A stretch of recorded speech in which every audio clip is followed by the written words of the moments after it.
Sehingga kalau ada yang tanya, ini bukan maksurat, kata dia. Tak pernah diajarkan doa ini oleh Rasulullah sallallahu alaihi wasallam. Ada doa hizib misalnya, Hizbul Bar, Syekh Abdul Hasan Syazuli, Hizbul Sirril Masun, Imam Ghazali, Hizbul Al-Kabir, Imam Syekh Ibrahim Al-Suqi, dan hizib yang lain-lain. Hizib-hizib ini betul tak ada di zaman Rasul, tidak ada di zaman Nabi. Tetapi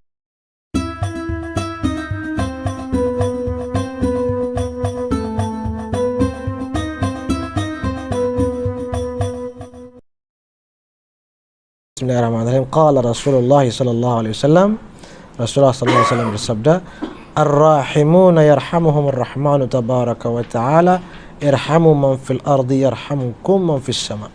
Orang-orang yang berkasih sayang, merekalah dapat kasih sayang dari yang maha kasih sayang. Karena itu, kasih sayangilah semua yang ada di bumi, nescaya kamu dikasih sayangi oleh yang ada di langit. Nah, ini hadis pertama. Awwaliyah maknanya pertama sudah saya jelaskan dulu. Apa maknanya pertama? Pertama di sini maksudnya pertama kali yang dibacakan oleh guru, ataupun pertama kali yang didengar oleh guru, ataupun hadis yang didengar pertama kali di tempat tertentu misalnya. Mungkin pernah mendengar hadis sebelumnya dari guru itu, hadis-hadis yang lain. Tapi di tahun itu misalnya, atau di hari, di bulan itu, atau di tempat tertentu, itu hadis pertama. Itu namanya awaliyah juga. Awaliyah idhafiyah nama dia. Ada lagi awaliyah haqiqiyah. Awaliyah haqiqiyah ini memang pertama kali lah, kali pertama hadis itu didengar dari guru itu. Kali pertama. Ya. Dan insyaallah yang antum terima dari saya haqiqiyah lah. Waktu itu kan kali pertama kita lewat Zoom itu atau Google Meet, kan saya ini hadis pertama yang saya baca. Saya bacakan. Baik, nah ini ada kitab, ada ya sama Ustaz ya bagian. Kitab ini ditulis oleh kakak saya. Beliau ini adalah anak pertama lah daripada ayah saya, Tuan Guru Salah, Dr. Salah. Nah, beliau ini menulis syarah. Syarah ini penjelasan lah terhadap hadis-hadis musalsal. Tetapi tidak seluruh hadis musalsal yang di sini, sebahagian saja. Ada 40 hadis. Nah, karena itu dia tebal karena mensyarah dan menjelaskan. Hadis musalsal bil awwaliyah saja dia jelaskan panjang di sini. Nah, di sini rahmah itu maknanya apa? Kasih sayang maknanya apa? Apa bezanya rahmat Allah dengan rahmat makhluk? Disebutkan. Kemudian misalnya di sini dia jelaskan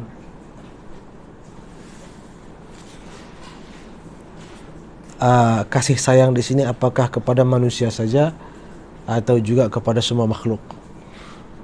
Ada kisah cerita Imam Ghazali. Imam Al-Ghazali diceritakan bahwa lepas beliau meninggal dunia, Imam Al-Ghazali, siapa tak kenal, waliullah segala macam. Selepas beliau wafat meninggal dunia, ada orang bermimpi jumpa beliau. Di dalam mimpinya, orang ini bertanya kepada Imam Ghazali. Apa pertanyaan dia? Ma fa'alallahu bik? Apa yang Allah lakukan terhadapmu, wahai Imam Ghazali? Kemudian Imam Ghazali pun bercerita dalam mimpi. Imam Ghazali berkata, "Auqafani baina yadayhi." Aku diminta berdiri di hadapan Allah. Lalu Allah bertanya, "Apa yang kamu dah lakukan masa hidup di dunia?" Imam Ghazali pun menceritakan semua ibadah-ibadah dia, semua dia, ilmu-ilmu karangan-karangan dia. Kemudian Allah menjawab, "Ma qabiltu minha syai'a." Semua itu tidak ada yang saya terima. La ilaha illallah. Semua itu saya tolak, saya tak terima. Walakin ghafartu lak. Tetapi saya maafkan engkau, hai Ghazali. Saya ampuni semua dosa-dosa engkau. atadri bimadza? Imam Al-Ghazali pun terkejut ya. Semua ibadah saya tak diterima, tetapi dimaafkan. Dengan sebab apa dimaafkan? Dengan sebab apa diampuni oleh Allah? Ternyata Allah menjawab, jalas tataktubu yawman fasaqatat dhubabatun 'alal qalami fataraktu ila akhiri fataraktaha tashrabu min al-hibri rahmatan laha. Kamu suatu ketika waktu mengarang kitab Ihya Ulumuddin ataupun kitab yang lain, dulu kan buat macam tinta ya, menulis. Suatu ketika turun datang seekor apa nama dia, lalat. Di sini lalat juga. Lalat jatuh dan meminum daripada tinta itu. Engkau pun wahai Imam Ghazali, wahai Ghazali, berhenti menulis. Kenapa berhenti menulis? Membiarkan lalat itu minum dari tinta tersebut. Kenapa? Rahmatanlah, karena rahmat kasih sayang Imam Ghazali kepada seekor lalat itu.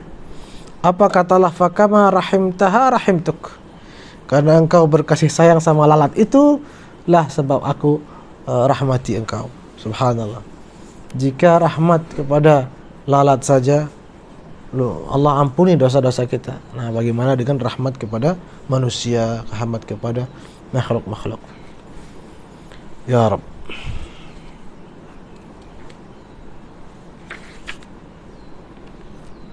Itulah sebabnya ada hadis seorang tak masuk surga dengan sebab amalnya.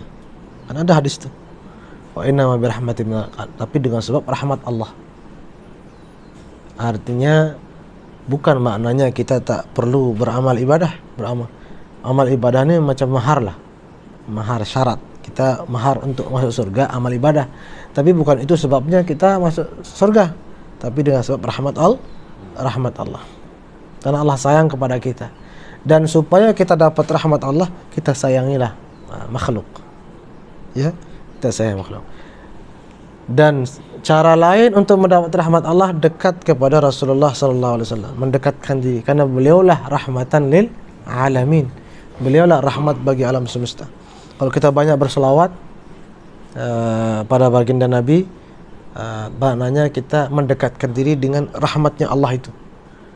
Yang sebab beliaulah kita masuk surga, karena beliaulah rahmat Allah kepada alam semesta. Itu hadis pertama. Sekarang kita baca hadis apa? Hadis kedua ya. Ini pun sudah kita baca ya. Kita baca hadis ketiga saja. Ini muka surat 9. Musafahah atau bukan?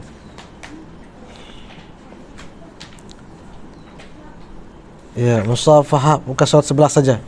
Musafahah al-anasiyah. Musafahah al-anasiyah ini hadis musalsal bil musafahah. Semua perawinya meriwayatkan hadis sambil berjabat tangan, bersalaman. Karena itu yang dilakukan oleh Rasulullah sallallahu alaihi wasallam dengan Sayyidina Anas bin Malik. Maka disebutlah al-Anasiyah karena lewat jalur sahabat Sayyidina Anas bin Malik. Jadi Sayyidina Anas bin Malik pernah memegang tangan Nabi sambil berkata, safahtu bikaffi hadhihi kaff Rasulullah sallallahu alaihi wasallam. Jadi sahabat Sayyidina Anas memegang tangan siapa? Memegang tangan Sayyidina Abu Hurairah lah. Memegang tangan Sayyidina Abu Hurairah. Lalu Sayyidina Anas berkata, wahai Abu Hurairah, saya memegang tangan Nabi, berjabat tangan dengan Nabi macam inilah katanya. Fama masastu khazzan wala hariran alyana min kaffi Rasulullah sallallahu alaihi wasallam. Saya tidak pernah memegang sutra yang lebih halus, lebih lembut daripada tangan Rasulullah, telapak tangan Rasulullah SAW. Nah, Sayyidina Abu Hurairah pun berjabat tangan dengan tabi'in. Di sini siapa di sini? Namanya Khalaf bin Tamim. Khalaf bin Tamim. Apa kata Sayyidina Abu Hurairah? Wahai Khalaf bin Tamim, saya memegang tangan Sayyidina Anas, dan Sayyidina Anas begitu terus. Sampai begitu terus sampai kepada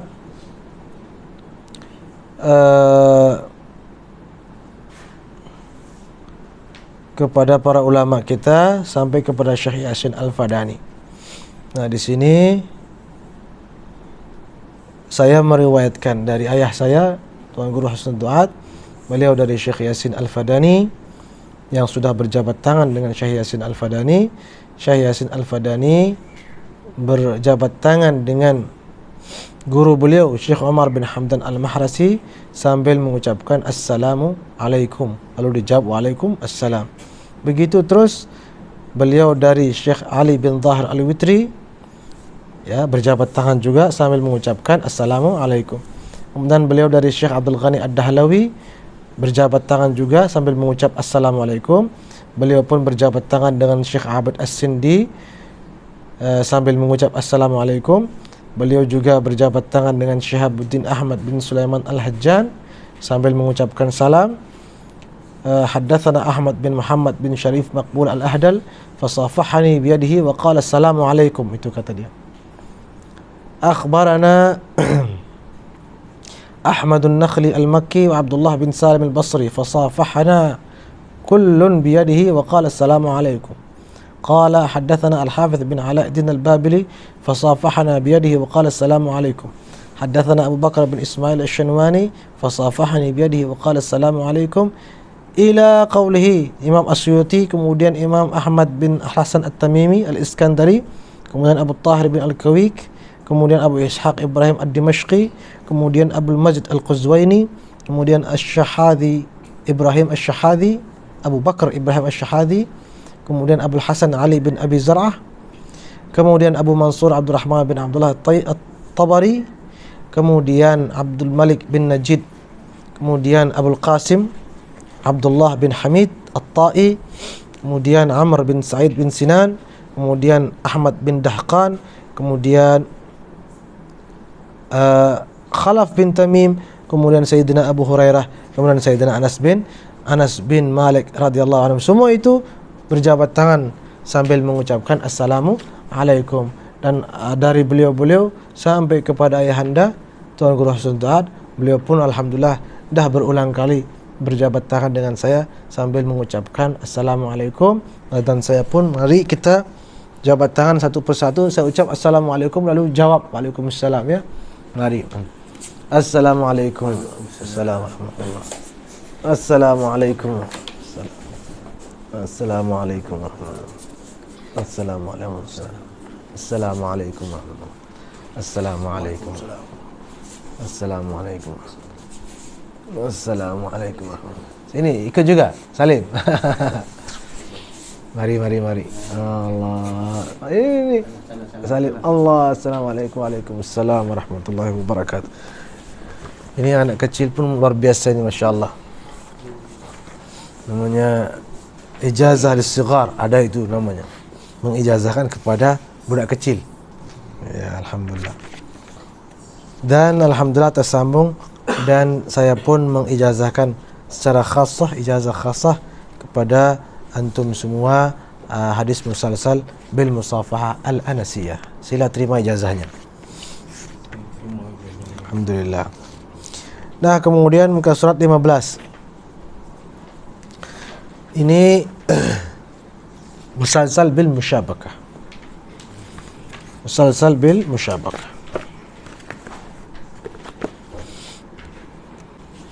Musalsal bil musyabakah ini mulai macam ni, ya. Bisa juga begini, bisa juga begini. Mana-mana. Ada banyak cara. Ya, karena yang namanya musyabakah itu tangan dengan tangan sama dengan musafahah, tapi dia lebih kuat lagi, lebih erat lagi. Nah, karena waktu itu sahabat Sayyidina Abu Hurairah radhiyallahu anhu berkata, "Syabbaka biyadi Abul Qasim sallallahu alaihi wasallam." Suatu ketika Rasulullah sallallahu alaihi wasallam pernah syabbaka itu macam inilah, mengeratkan tangan beliau dengan tanganku, kata Sayyidina Abu Hurairah, sambil bersabda, "Khalaqallahu al-arda yawmas sabti wal jibala yawmal ahad Allah menciptakan bumi pada hari Sabtu, kemudian menciptakan gunung pada hari Ahad, kemudian wasyajara yaumal itsnin, menciptakan pokok pada hari Isnin, wal makruh yaumus selasa, menciptakan perkara-perkara yang tak disukai, yang buruk itu pada hari Selasa. Wan nur yaumal arbi'a, Allah menciptakan cahaya atau segala yang baik-baik mungkin pada hari Arbi'a atau hari Rabu. Wad dawab yaumal khamis, Allah kemudian menciptakan hewan atau binatang pada hari Kamis. Wa adama yaumal jum'ah, menciptakan manusia yang dimulai dengan Nabi Adam alaihissalam diciptakan pada hari Jumat. Nah, beliau bersabda itu, mengatakan itu sambil mengeratkan tangan beliau dengan Sayyidina Abu Hurairah. Sebagai tanda cinta Sayyidina Abu Hurairah kepada Nabi, Sayyidina Abu Hurairah pun beliau tak nak membacakan hadis itu kepada yang lain kecuali dengan cara mengeratkan tangannya. Kalau orang tanya, kenapa macam ini Nabi lakukan pada saya? Subhanallah, kan itu tanda cinta yang luar biasa. Maka tabi'in pun yang di bawah dia lakukan hal yang sama. Dia sampaikan hadis ini sambil mengeratkan tangan. Nah, itu diteruskan, itu dijaga, tradisi itu yang dijaga oleh para ulama kita sampai kepada masa sekarang. Karena itu saya pun membacakan hadis ini dengan sanad yang ada dalam kitab, semua dah punya insyaallah sanadnya, guru-gurunya yang menyambungkan sanad hadis musalsal bil musyabaqah ini kepada kita. Saya pun membaca hadis ini sambil atau karena mungkin tak mungkin ya, karena banyak saya bacakan hadisnya lagi sekali, kemudian lepas itu saya kita musyabakah satu persatu. Jadi Rasulullah sallallahu alaihi wasallam bersabda, khalaqallahu al-arda yawmal sabt wal jibala yawmal ahad wasyajara yawmal itsnin wal makruh yawmal thalatha wan nur yawmal arbi'a wad dawab yawmal khamis wa adama yaumal jumu'ati. Sadaqa Rasulullah sallallahu alaihi wasallam. Bismillahirrahmanirrahim. Sallallahu alaihi wasallam. Allahumma salli ala sayyidina Muhammad wa alihi wasallam. Allahumma salli ala sayyidina Muhammad wa alihi wasallam. Mari sambil baca selawat. Allahumma salli ala sayyidina Muhammad. Allahumma salli ala sayyidina Muhammad. Allahumma salli ala sayyidina. Allahumma salli ala sayyidina Muhammad. Satu lagi ya cukup. Allahumma salli ala sayyidina Muhammad. Alhamdulillah. Taib. Dan saya ijazahkan hadis musalsal bil musyabakah ini kepada semua ustaz yang hadir. Alhamdulillah. Ini maknanya, ini yang disebut dengan ijazah khassah, ijazah khusus hadis ini misalnya. Ya, jadi ada dua macam ijazah lah. Ijazah ammah, ijazah khassah. Ijazah ammah misalnya macam apa? Saya ijazahkan semua kitab-kitab yang pernah saya terima. Misal saya ijazahkan semua isi kitab ini. Itu ammah namanya. Saya ijazahkan semua yang pernah saya terima dari guru-guru saya ijazahkan kepada engkau. Itu namanya ammah. Tapi kalau ijazah khassah dia semacam tadi, kitab khusus hadisnya lalu kita ijazahkan khusus itu aja. Itu namanya ijazah khassah. Atau ada yang baca kitab Sahih Bukhari, khatam Sahih Bukhari lalu diijazahkan Sahih Bukhari saja. Itu namanya ijazah khassah, dia khusus. Dan itu lagi kuat karena spesial lah. Itu maknanya memang dikaji secara khusus, lebih mendalam. Ya. Al-musalsal bimunawalatil asa. Ini semua perawi dia hadis ini meriwayatkan hadisnya sambil memberikan tongkat. Memberikan tongkat. Ini sekarang nanti saya akan berikan tongkat.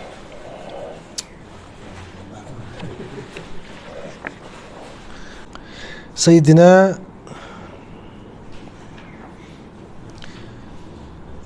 Sam'an bin Mahdi berkata, haddatsani Anas bin Malik Al-Ansari radhiyallahu anhu.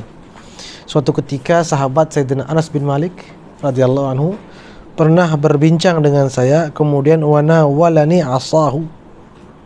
Lalu Sayyidina Anas memberikan tongkatnya kepada saya. Kana yatawakka'u 'alaiha, qala nawalani Rasulullah sallallahu alaihi wasallam asahu kana yatawakkau 'alaiha. Bersandar dengannya. Bersandar itu yatawakkau itu ya berpegang padanya. Jadi Sayyidina Anas berkata kepada Sayyidina Anas bin Malik berkata kepada Sayyidina Sam'an bin Mahdi, ini ambil tongkat, Nabi pernah bagikan kepada saya, dan tongkat itu dipegang sama Nabi. Nah kemudian Sayyidina Sam'an pun melakukan hal yang sama, memberikan tongkat kepada Sayyidina Ja'far bin Harun al-Wasiti. Begitu seterusnya sampai kepada ayahanda, dan ayahanda pun pada saya.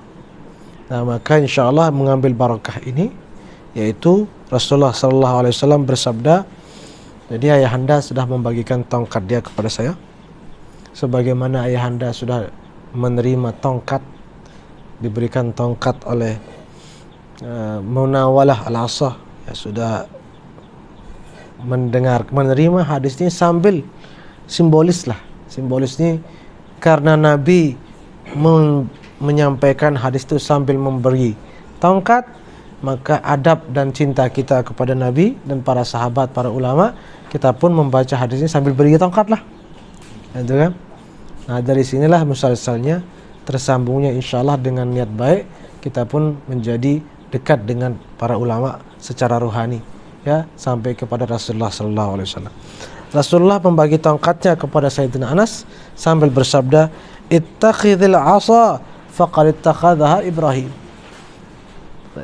Peganglah, pakailah tongkat, karena dipakai oleh ayahku, ayah para nabi, yaitu Nabi Ibrahim. Itu sabda Nabi kepada Sayyidina Anas bin Malik.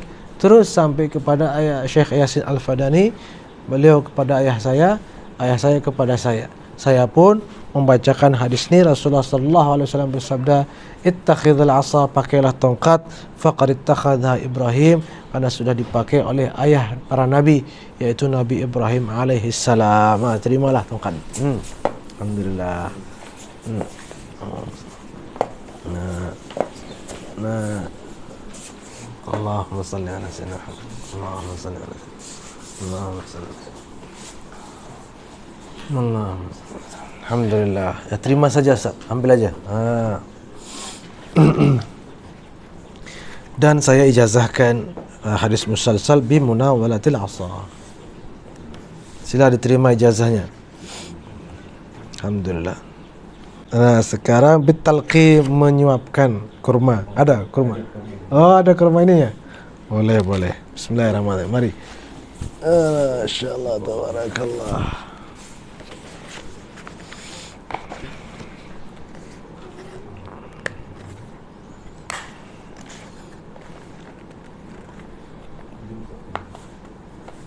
Boleh.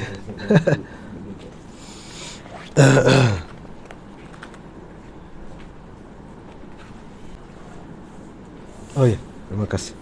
Jadi hadis dia, Rasulullah sallallahu alaihi wasallam pernah menyuapkan, suap juga nama di sini. Suap. Pernah mensuapkan kepada sahabat Sayyidina Ali bin Abi Thalib. Sayyidina Ali bin Abi Thalib, beliau berkata, Imam Ali berkata, laqamani Rasulullah sallallahu alaihi wasallam, aku pernah disuapkan makanan oleh Rasulullah sallallahu alaihi wasallam. Karena pernah disuapkan, Rasulullah sallallahu alaihi wasallam pernah bersabda, atau Sayyidina Abu Darda, Rasulullah bersabda, man laqama akhahu luqmatan hulwatan sarafallahu anhu mararatal mauqif. Barang siapa mensuapkan saudaranya satu kali suapan saja, misalnya, apalagi lebih boleh, satu suapan makanan yang manis, hulwah, ya, atau makanan yang baik. Nah ini kan kurma ini kan termasuk buah-buahan yang manis, yang sedap lah. Apa kata Nabi? Sarafallahu anhu, maka Allah akan jauhkan daripadanya mararatal mauqif, pahitnya mauqif kelak di saat bangkit di akhirat. Barang siapa mensuapkan kepada saudaranya makanan atau buah-buahan yang manis, niscaya Allah akan jauhkan daripadanya kepahitan atau perasaan yang pahit di saat di saat berhadapan dengan Allah Subhanahu wa taala. Karena kelak nanti ketika kita bangkit, rasa takut, rasa kepahitan di sini maknanya rasa tak sedap lah. Nah, itu Allah akan cabut dia. Kita akan merasa tenang, kita akan merasa happy, merasa optimis lah, merasa tenang. Kenapa? Dengan sebab salah satunya dengan sebab apabila kita mensuapkan saudara kita, sebagaimana dalam riwayat yang lain, idza akala ahadukum ma'ad dhaif, sesiapa tengah makan bersama tamunya, falyulaqimhu biyadihi, maka dianjurkan berilah 1 kali 2 kali suapan sebagai tanda cinta, tanda kasih sayang. Fa idza fa'ala dzalik, apabila itu dia lakukan, kutiba lahu amalu sanatin, maka dia dituliskan baginya pahala ibadah 1 tahun, selama 1 tahun, siyamin nahariha wa qiyamil lailiha, ibadah 1 tahun, ya, yang mana ibadah 1 tahun ini puasa dan tahajud, puasa dan bangun malam, diberikan pahala puasa dan bangun malam, tahajud selama 1 tahun, dengan sebab dia menyuapkan saudaranya ataupun tamunya. Selain daripada itu juga dijauhkan dari kepahitan saat berdiri di hadapan Allah Subhanahu wa taala. Itulah sebabnya Sayyidina Imam Ali bin Abi Thalib, Sayyidina Rasulullah SAW memberikan contoh, menyuapkan kepada Imam Ali bin Abi Thalib. Imam Ali bin Abi Thalib pun mengamalkan itu sabda Nabi dan menyuapkan kepada Imam Hasan Al-Basri, tabi'in. Hasan Al-Basri menyuapkan kepada Al-Imam Al-Habib Al-Ajami, beliau kepada Ma'ruf Al-Karhi, kemudian kepada As-Sariyah As-Saqati, kemudian Imam Abul Qasim Al-Junaid, kemudian Imam Abu Muhammad Al-Jariri, kemudian Imam Abu Talib Al-Makki, kemudian Abul Ma'ali Al-Juwaini, kemudian kepada Imam Al-Ghazali. Subhanallah. Jadi Imam Al-Juwaini juga menyuapkan kepada Imam Abu Hamid Al-Ghazali. Imam Al-Ghazali memberikan suapan makanan kepada Abu Bakar Al-Arabi, beliau kepada Al-Ashbili, kemudian Abu Madian, kemudian At-Turkumani, kemudian disuapkan kepada Abu Zakaria Al-Mahyawi, kemudian Abu Abdullah Al-Musfir, kemudian Abu Abdullah Muhammad Al-Maqarri, kemudian kepada Abu Abdullah Muhammad bin Abbad. Terus ya sampai alhamdulillah semua ada kitabnya kan. Terus sampai kepada Muhammad Abid As-Sindi. Muhammad Abid As-Sindi memberikan suapan kepada Muhammad bin Nasr Al-Hazimi. Beliau berikan suapan kepada Syekh Abdul Ghani Al-Mujaddidi. Beliau berikan suapan kepada Syekh Said Al-Witri, Said Hasan Al-Habashi, kemudian Said Al-Witri, kemudian Syekh Umar Hamdan Al-Mahrasi. Syekh Umar Hamdan Al-Mahrasi memberikan suapan kepada Syekh Musjidud Dunia Muhammad Yasin Al-Fadani. Beliau pun juga memberikan suapan, mensuapkan makanan kepada ayahanda, Allah yarham Tuan Guru Husnul Duat, beliau kepada saya, dan saya pun memberikan suapan makanan kurma yang insyaallah manis ini kepada semua asatiz yang hadir di sini. Bismillah, kita mulai. Bismillahirrahmanirrahim. Allahumma shalli ala sayyidina Muhammad. Bismillahirrahmanirrahim. Allahumma shalli ala sayyidina Muhammad. Mari. Insyaallah doa. Allahumma shalli ala. Bismillah. Allahumma shalli. Bismillahirrahmanirrahim. Bismillahirrahmanirrahim. Bismillahirrahmanirrahim. Ini 2 sekali. Bismillahirrahmanirrahim. Bismillah. Saya suap. Alhamdulillah. Rabbil alamin. Saya pun nak lah. Bismillah. Siapa lagi mau?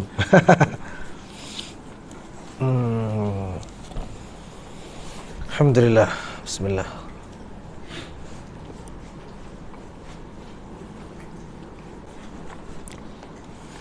Alhamdulillah, dan saya ijazahkan hadis musalsal bitalqim, ijazah khassah.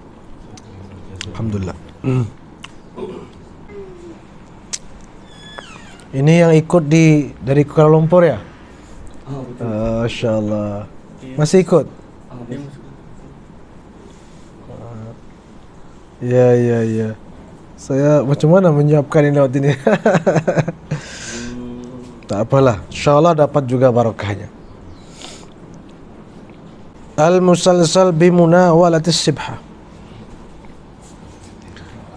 Kemudian ini hadis musalsal bimunawalatis sibha. Memang kalau sibah ini, tasbih ini, memang dia belum ada masa Rasul SAW. Belum ada.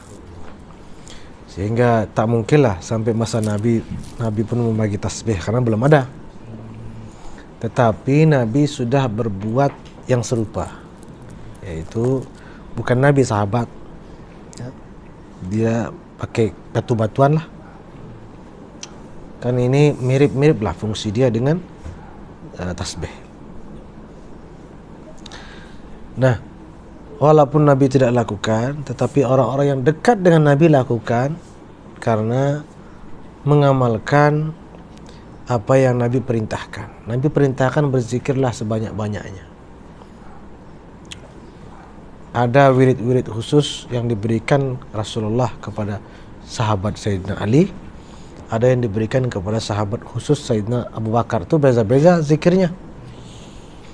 Makanya tariqah sufiyah itu, turuq sufiyah itu biasanya sanadnya kepada Imam Ali ataupun kepada Sayyidina Abu Bakar, antara yang dua itu.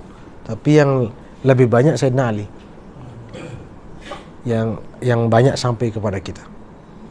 Sebenarnya sahabat-sahabat lain pun menerima zikir-zikir beda-beda.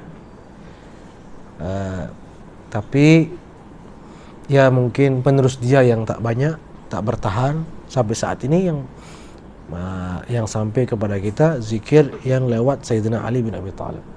Itu pun yang dari Sayyidina Ali bin Abi Thalib berkembang, dia dikembangkan lagi oleh para aulia karena melihat perkembangan zaman.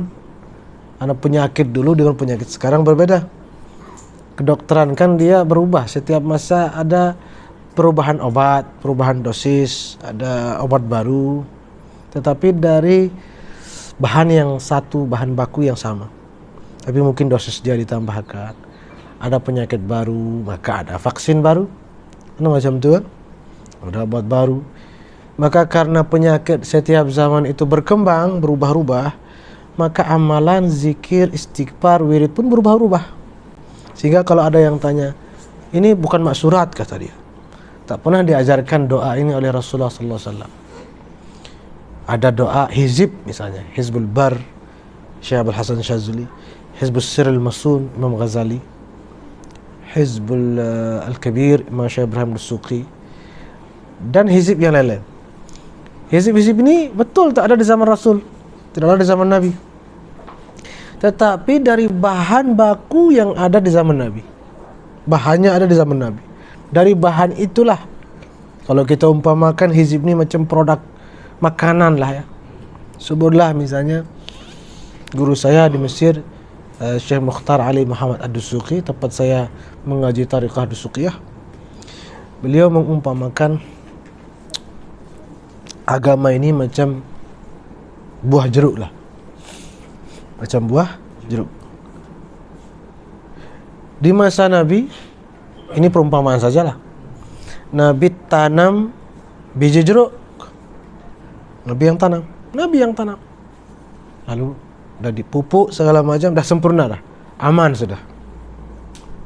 Siapa yang tanam? Rasulullah SAW. Datang masa sahabat, tiba-tiba tumbuhlah dia. Ini perumpamaan saja. Atau masa tabi'in, sebutlah sahabat, tumbuh. Orang yang tidak paham, yang akal dia sempit, yang hati dia lagi sempit, dia mengatakan ini dibuang saja karena tidak ada di masa Rasul. Ya kan? Tak ada di masa Nabi ini yang tumbuh ini. Tapi orang yang paham, dia kata apa? Ini memang tak ada di zaman Nabi, tapi dari sumber yang ditanam oleh Nabi. Sumbernya ada di zaman Nabi, dan Nabi sendiri yang letakkan, tanam di dalam. Yang tumbuh ini dari Nabi, maksud dia dari sesuatu yang sudah diberikan oleh Nabi, ditanamkan oleh Nabi. Yang paham, yang tak paham dia kata apa? Bid'ah lah, ini tak ada di zaman Nabi nih, ini cabut aja. Datang masa tabi'in, masa tabi'in, dia udah besar pokoknya, udah bercabang-cabang.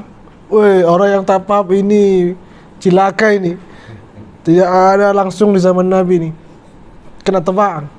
Tapi yang paham bilang ini memang tak ada di zaman Nabi, tapi dari sumber yang ada di zaman Nabi.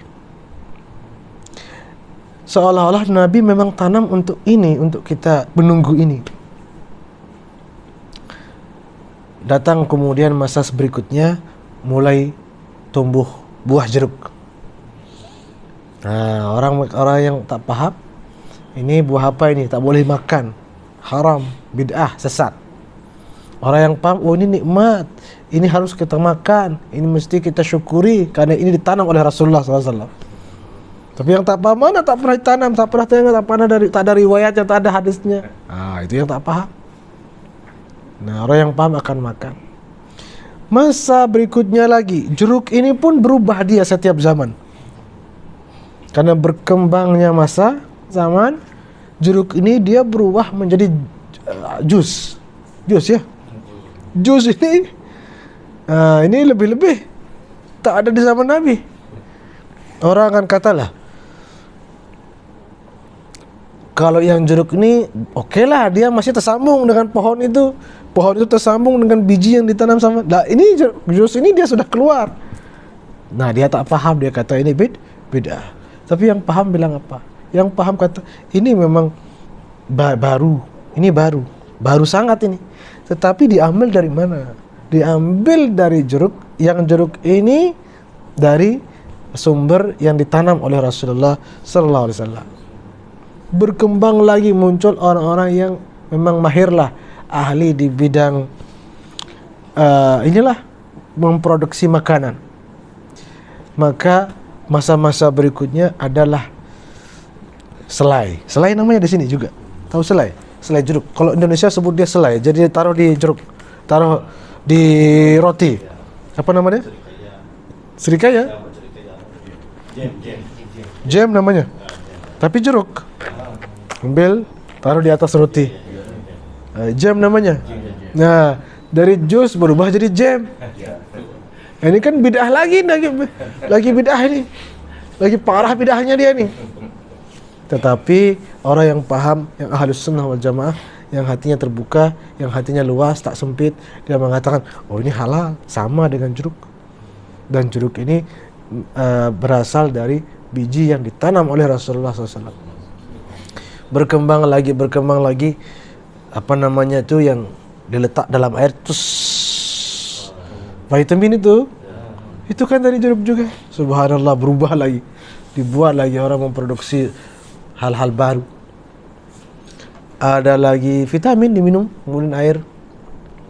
Ya, macam orang buat kan dari buah jeruk itu. Macam orang buat. Nampaknya ada juga suntik vitamin C ya. Itu kan dari bahan yang tak lepas dari jeruk juga. Nah, itu lagi bid'ah itu. Ya. Nah, itulah perumpamaan doa-doa, wirid-wirid, amal-amal.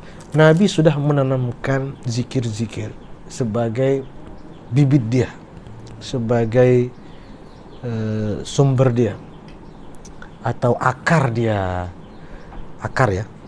Jadi akarnya sudah sempurna, sudah Nabi tanamkan, sudah Rasul tanamkan dalam-dalam di dalam hati para sahabat. Itulah yang kemudian tumbuh di hati para aulia dan terus berkembang mengikut perkembangan zaman. Maka dari zikir yang ditanamkan, yang diberikan oleh Rasulullah SAW kepada sahabat Sayyidina Ali maupun yang lain, maupun yang lain, itu dikembangkan oleh para aulia. Maka jadilah apa? Jadilah hizib kabir, hizib saghir, hizbus sirrul mas'ud. Jadilah buku puncak munajat itu. Puncak munajat kan isinya wirid-wirid, amalan-amalan, zikir-zikir Sebahagian secara kasat mata tak ada di zaman Rasul, tetapi dari sumber yang sama, dari asal yang sama, maka tidak dapat dikatakan sesat ataupun bid'ah, karena dia juga daripada Rasulullah sallallahu alaihi wasallam. Nah, karena zikir ini berkembang, jumlahnya pun banyak, maka diperlukanlah yang namanya tasbih ini macam ni. Tasbih atau sibhah kalau dalam bahasa Arab. Nah, sibhah ini alhamdulillah sudah pernah dibagikan kepada saya oleh ayahanda Tuan Guru Husnul Duat. Beliau pun sudah menerima dibagikan tasbih kepada beliau oleh Syekh Yasin Al-Fadani, beliau dari Syekh Amar Hamdan Al-Mahrasi, beliau dari Syekh Muhammad Ali Al-Witri, terus sampai kepada Syekh Umar Al-Makki. Beliau berkata, Ra'aitu Ustadhi Al-Hasan Al-Basri. Dia berkata, aku pernah melihat guruku Imam Al-Hasan Al-Basri, wa fi yadihi sibhah, dan di tangannya ada tasbih. Faqultu lahu, Syekh Umar Al-Makki berkata kepada Imam Hasan Al-Basri, ya Ustadhi, wahai guruku, ma'azim sya'dik wa husni ibadatu anta al ma'asif. Faqala li hadha syai' kunna ista'malnahu fil bidayat ma kunna natrukuhu fin nihayat. Kata Imam Hasan Basri, ini adalah sesuatu yang tidak pernah kami tinggalkan, selalu kami pegang sejak awal-awal mula kami mulai berzikir. Ma kunna natrukuhu fin nihayat, dan tidak akan pernah kami lepaskan walaupun sampai pada akhir sekalipun, pada akhir hayat sekalipun, tetap dipegang. Wa ana uhibbu an adhkurallaha biqalbi wa yadi wa lisani. Kata Imam Hasan Basri, dan saya suka atau cinta berzikir menyebut nama Allah dengan qalbi, dengan hati saya, wa yadi, dan dengan tangan saya, yaitu dengan tasbih, wa lisani, dan juga dengan lidah saya. Jadi zikir itu dengan hati, dengan lisan, pun juga dengan tangan. Jadi sesungguhnya kalau kita putar tasbih ini, tangan kita juga berzikir. Itu sebabnya mengapa kita mencium tangan para aulia, orang-orang saleh, karena tangannya selalu berzikir. Tangannya selalu berzikir. Dia tak berzikir begini saja macam kawan-kawan kita lah, karena ini bid'ah kata dia kan. Jadi mulut dia saja yang berzikir, mulut dia, hati tak tahulah, tak pasti. Ya kan? Mulut dia pun berzikir mungkin dengan cara-cara yang kalau kita umpamakan dah masa sekarang pun masih makan, masih cari bijinya aja. Jadi orang-orang itu dia macam dia tak nak makan jeruk, dan dia tak nak ada pokoknya, dia mau tebang saja, dia mau biji itu aja. Kan bodoh itu. Dia mau biji itu aja. Saya mau biji yang ditanam sama Nabi saja. Ini saja saya mau. Ini aja saya gigit-gigit, letak lagi. Gigit-gigit lagi, letak lagi. Kan bodoh sangat itu. Subhanallah.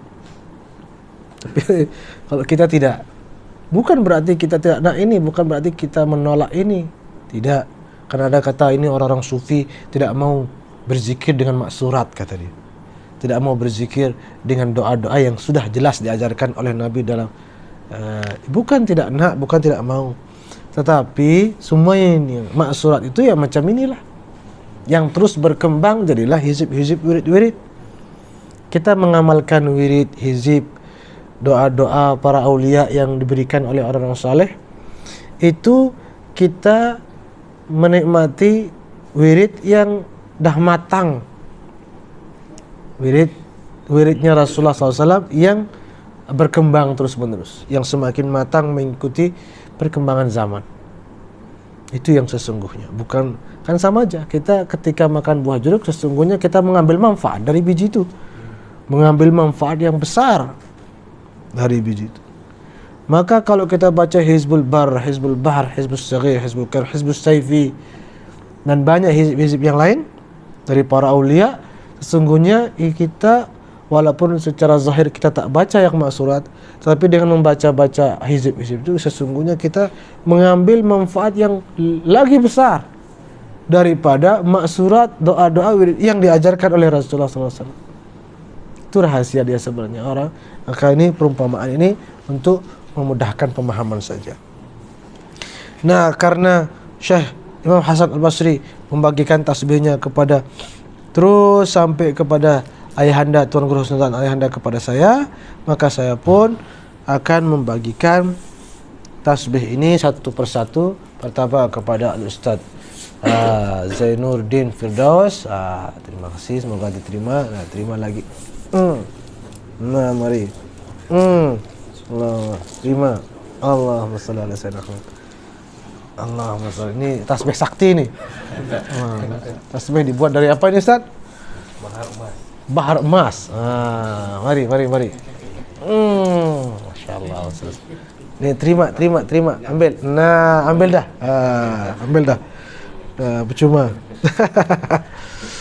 Alhamdulillah. Mudah-mudahan kita semua menjadi hamba-hamba Allah yang ahli zikir dengan hati, tangan maupun lisan. Amin ya rabbal alamin. Dan saya pun ijazahkan hadis musalsal bimuna walatis sibha.